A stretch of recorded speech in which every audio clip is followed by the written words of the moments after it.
उरण तालुक्यातील दिगोडे खोपटा या महत्त्वाच्या रस्त्याच्या दुरुस्तीचे काम सार्वजनिक बांधकाम विभागाने सोमवार दिनांक 14 जुलैपर्यंत हाती न घेतल्यास शिवसेनेचे पदाधिकारी रस्त्यावरील खड्ड्यात बसून आंदोलन छेडतील असा इशारा शिवसेनेचे तालुका प्रमुख संतोष ठाकूर यांनी सार्वजनिक बांधकाम विभागाच्या अधिकाऱ्यांना दिला होता।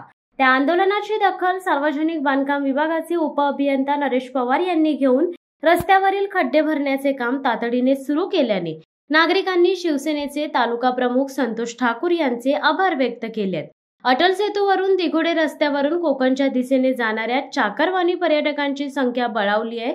मात्र खड्डेयुक्त रस्त्याचा त्रास हा वाहन चालक प्रवासी नागरिकांना सहन करावा लागत आहे। तसेच तालुक्यातील नागरिकांना दिघोडे खोपटा येथील खड्डेयुक्त रस्त्याचा त्रास सहन करावा लागतोय।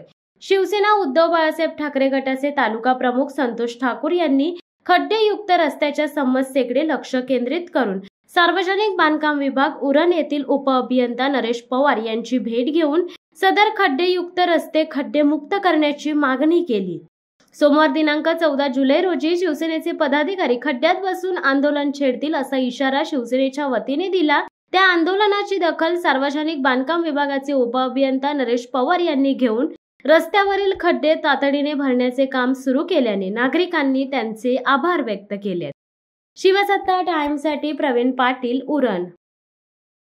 दे धडक बेधडक वृत्त देणाऱ्या आपल्या शिवसत्ता टाइम्स न्यूज चॅनलला लाल बटन दाबून सबस्क्राईब करा आणि बेल आयकॉनला क्लिक करायला विसरू नका।